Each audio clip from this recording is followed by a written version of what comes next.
I'm a member of the family. I'm from IT team. And then it's a privilege to stand before you and then have this conversation. So I won't bore you with because I've been listening to a whole lot.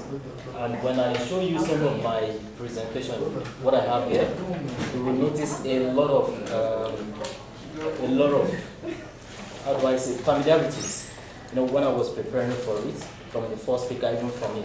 So I will tilt more towards the IT, all right, and then so that we can make it snap. All right, so the topic is enhancing collaboration and partnership through technology, okay? But then, while I was trying to prepare, you understand, I was looking at what are those things we can discuss. And when I show you, I will just skim over, okay? So that you have an understanding of where we are coming from and how IT, technology, how we've evolved over time, specifically for the NGO sector, and now we can actually scale forward, scale up.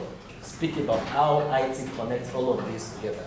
You want to network, you want to be known, you want to be seen, you want to collaborate more. How have you been doing it? And you see some facts about how people have been doing this from the days of yore, and then that gives you an exposure of what you are now, where you are, and what you're doing, and how you can move forward. All right, so I have the introduction there. You've got the importance, challenges. I think the first speaker spoke about that, doctor spoke about that, the challenges, okay? And then, so from the fourth one here, that is when we start plugging in. That is the role of technology in enhancing collaboration.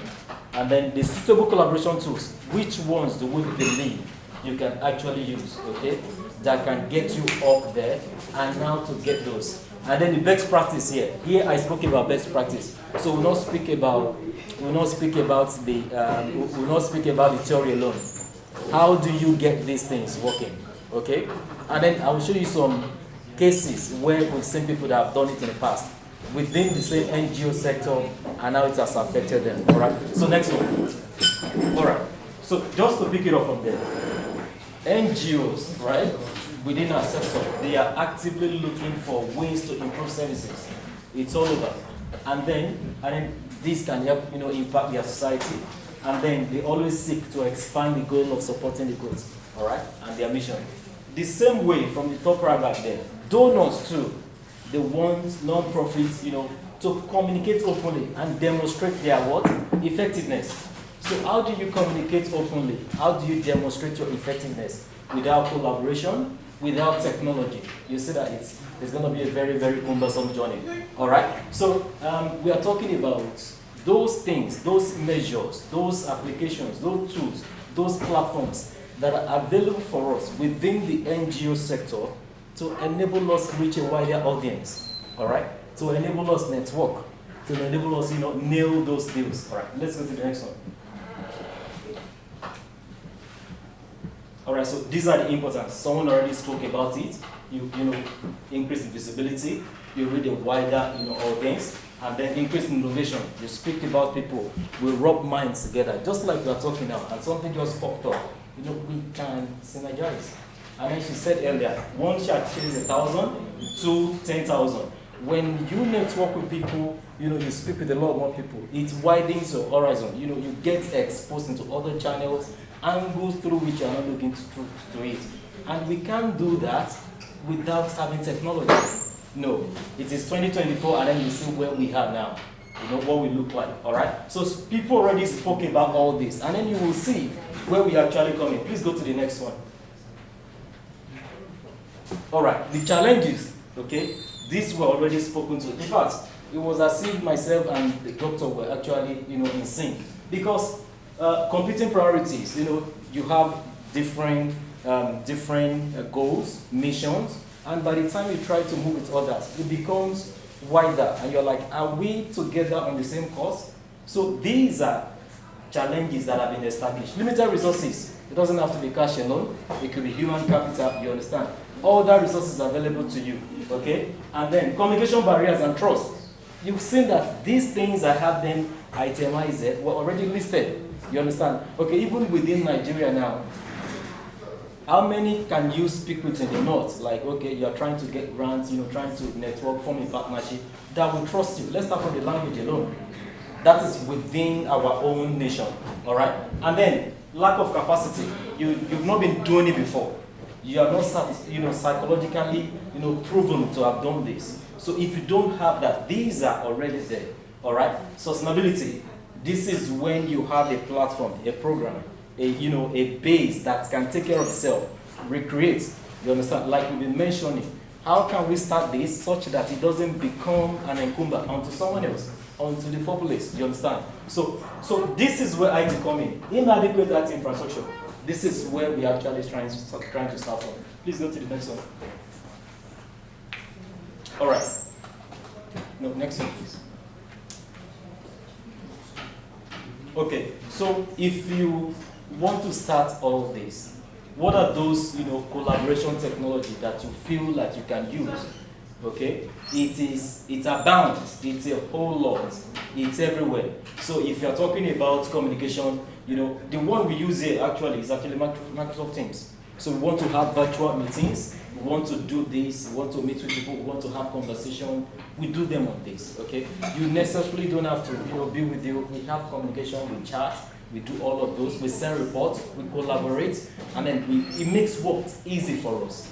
All right, and these are things you need to do if you want to go to the next phase. If you want to mingle with a lot more people, because imagine we'll pick up the virtual meeting, for instance, and webinars. You are trying to have a session for a supposed project, and then they're saying share links with us, and then you're looking at, that alone is a barrier. Okay, so something takes care of it, and then that is for virtual meeting. Zoom, Skype is all over the place, and there are suits you can actually get that have majority of all of this embedded in one solution. I'm talking about ERPs. They have most of this, And then cloud computing, you're talking about Azure, you understand? And then you're talking about cloud platform, Microsoft Azure, Amazon Web Services, all of those, their services are available on the web, such that the risk of having these services, this platform, available as a bare metal on site, they are taking off you. This is Nigeria where we complain about light, we complain about security, we complain about a lot of things. But there are, cloud computing platforms that can help you move all of your resources, okay, into the cloud, and it is accessible, okay, and that is one. And social media, of course, this is where majority of what we do comes into play. Facebook, Twitter, Instagram, these are places, platforms where you raise awareness, okay, where you, showcase what you do, tell your story, like Mr. Fisayo mentioned. These are places where people see you more beyond who you are. And then data collection analysis. I mean, let's start from Excel. You have raw data. They are asking data-driven results. You have proof. How do you document this? Where are they? Who does the analysis? How can you substantiate that you are doing this? It starts from a basic Microsoft Office suite. Okay, and these are technology tools that can help you, scale up, get better, take the game up into the next one. Please, next one. All right, I was going into this, and then the question was, what was it like over the past years? And then maybe we are coming in, we are enjoying, the juicy part of it, even though there's a lot of work. Imagine all the conversations we've been having. Imagine all the, the work, a lot of work that you still need to put in place. And you were existing, with due respect, in 1970. And we'll say that NGOs at this level, they were just, what they do is, in-person meetings, they write letters, a whole lot of letters. Majority of them probably can do 200 words. Yeah, they are legible, their handwritings are still very fine. They write letters a lot. And you see how much they will be regimented. Now, we can tell stories by pointing a phone at you, iPhone, whatever, Pro Max, and then it records, fast, clearer picture. And imagine if I was in 1970, how do I do that? Okay, it was pretty difficult. Thank God, majority of us didn't start this way back. Do we have anyone who have been into the NGO since 1970? No, I really want to know, because that's to substantiate this. So it was really difficult. And then, it's just a serious. All right, so the 1980s was much like the year of emerging technology. All right. What they do is, we have introduction of DBMS, teleconferences started, project management software, Oracle database management. So people started storing data at that level. And then into the 1990, when we start having email, okay, email, database, Excel, the spreadsheet. People now start. Then Adobe PageMaker for all this your web suit, just do it, and then website. Basic website. So we start putting it out there. And then back into 2000, we start having instant messaging. Okay, that's when file sharing goes a bit bigger. And then Microsoft Suite took it to another level. We have several apps, from PowerPoint, Word, Excel, Planner, a whole lot of all of those suites. They went on another level here. And then also in 2010, social media, swept it all over. Okay, so I was asking the other time. Yes, we're in 2020, right? And then you see what we do now, communication and collaboration platforms on Teams, Zoom, Skype, all over the place, social media, more. People do digital marketing. You see most of these ads, coming around, they keep popping up on your screen because they want to be seen. They want to register presence, okay? Fundraising, GoFundMe. These are ways through which you can actually let technology help you, access to those funds, help you finance those projects. And then, we've been talking about this in 2020, but how many of us are actually, within the same era? Maybe you do social media, right? Yeah, we have one. Good. You still do teleconferencing? I mean, PCs? You have websites? I mean, do we have all of those? And then your email, they carry your domain. Not at yahoo.com, at gmail.com. No, seriously, those are the ways to show you are ready for the business. You are trying to put yourself out there, an identity, and you still cannot be recognized as one. You understand? And these are things they speak volume about your readiness, about how you carry yourself out there. Okay? All right, let's go on. So this is just to let us see the strength from 1970 to 2020. All right. So this is it now, best practice. How do you have this done? What are the appropriate way to get it done? You want, to use technology to collaborate more as an NGO. What do you have to do? Okay. All right. The first one is, it's absolute. You have to conduct your assessment. What are those things we need? What is paramount to us now? We don't have data. Do we have to start keeping records? What applications do we need to have to start keeping, documentation, proper documentation? And mind you, I've not even started speaking about budgets now because a cheap Office Excel application can allow you to do that. How many rows and columns are in Excel? It's forever. It's a lot. You understand? Have you been privileged to have Excel file that is as huge as 80 MB? Okay, so that shows you can actually go there without even having to buy the most expensive. So you need to have your assessment, you understand? Decide on the organization goal. What are those things that are pressing? What are the challenging things? Identify these, and then, and then you feel where areas, what do we need to do? Is it about, we've spoken about records. What about presence? Okay, we are not known. Nobody knows us. We are not, our voices are not heard there. Then go for a social media. All right?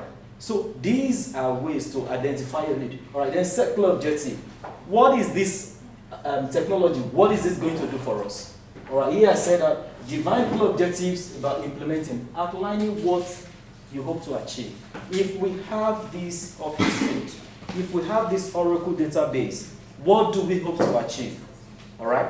Are we going to have a well-recorded, a detailed information about all of the projects we've done? Oh, the issue for us is about projects. If you have a project management software, like I mentioned in the past, if we get this set up considering all of these variables and the cost, what do we hope to achieve afterwards? All right, so that's number one. And number three, in fact, address resistance to change. And that is why I asked, how many of us were born, practicing this from 1970? And the truth is, when the mentality of this is how we've been doing it setting, it is always difficult for people to change. Seriously. No, don't worry, I'm fine. No, it's okay. And that is what you get. Beautiful platforms, beautiful, solutions.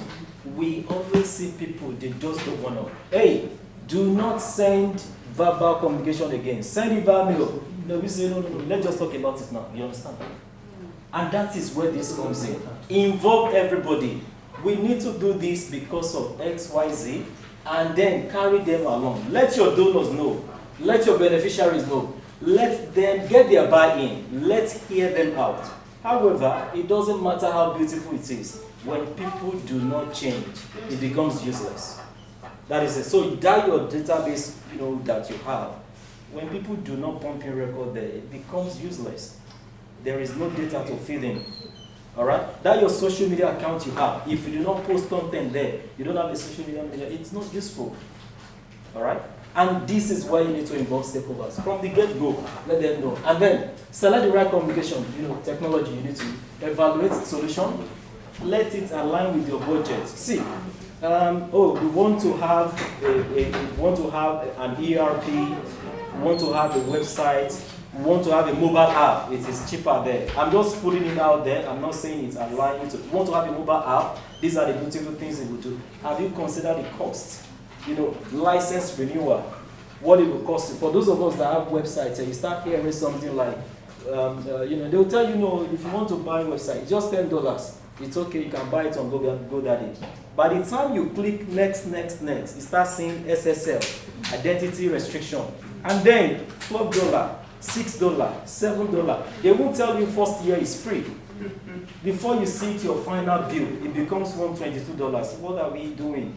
And this is recurring. So you need to understand. And between those small cheap dollars, you see them like, whoa, there are hidden fees. There is a question we always ask in IT before we deploy a project. What is the recurring cost? If we do this now, what will it cost me next year? Do I have the capacity? Do we have the budget to soak it up? So that we don't start and we cannot, proceed. All right, so that's one. Provide training, all right? Garbage in, garbage upon, garbage out. If you do not have capacity, if you don't have people who can use these tools, it gets useless. That is it. Provide training, ongoing support. And then ensuring data security, right? And privacy. For those of us who, maybe we have donors, NGO, where we get to have access to their card details, or possibly your niche is just health information. There are legal frameworks, all right? I'm going to tell you about, and I can't quote properly, you understand? But these are legal frameworks that actually captures how you manage customers' data. It does, you are not dealing with yourself now. There are people you are helping, and there are those you rely upon. How do you manage their information? MasterCard, record details, are they stored, properly? Are they encrypted? And then we have the 3 pillars of, IT security: confidentiality, right? Availability, and then integrity. Are you keeping those records in strict, confidence? You are sure that, we have, we have donor from, let's say, MasterCard, for instance, or Gates and Belinda, whatever one is out there. Are you sure you have their information, phone number, email, kept in very strict location, and not accessible to all Tom, Dick, and Harry? That is one. Are this information encrypted? When you need them, is it available to whoever needs them? So this is where security comes in. All right, please, next one. Success stories. So I was trying to look up for people who started like us, NGOs, and then they were able to use technology to do something beautiful. All right, and then I came back this people, the Shahidi. All right, these were much like NGOs, and what they did was, as of 2013, I'm sure not many actually patronizes, Twitter, X, and all. They were able to create a platform such that their election will not be manipulated. Just an NGO, that is what they focused on. You understand? And it blew up the whole, everybody, recognizes. And then so citizens were able to report incidents to avoid malpractices via email, Twitter, and all of those. This is one, and they were able to. So it doesn't matter your area, your field, you understand, your specialization. There is something you can actually do with technology. and it works for you. All right. The second one is Medic Mobile, where they actually use still an NGO, but they use the health record as a way to help the community. Oh, so person, we have record that this one has cancer, this one is syphilis, and then they were able to make bargain with donors for those records. And this is how we start. But if you do not have a leveraging power through technology, this will be a bit difficult. All right, so let's go. Next one. And then finally, so at the heart of Questwell Group is IT Share Service. And then beyond providing support for us here internally, which means we extend to other companies. So which means we understand you, we are in the same, in the same scope. And then, so if you feel like your technological platform, your collaborative tools are not there yet, so you can still tap into this opportunity. Let's have a conversation. Obviously, it's not going to be free, but then understanding all of this will make us have a consensus, an agreement, cost implication. How do we support you? Do we have anybody on ground who does the work? That is it. All right. So the field about technology is very, very wide, very, very, very wide. And the same thing as your field, NGOs. People pick this, they pick those. That's our jurisdiction. But whichever one you pick, it doesn't matter, be it farming, be it healthcare, be it, there is a place for IT for you. All right. That'll be all. Do I have any question? Anybody? No. You didn't say your name My name? and contact. Your last statement that if we need. Oh, okay. True. I said True. yes, please. True. Thank you.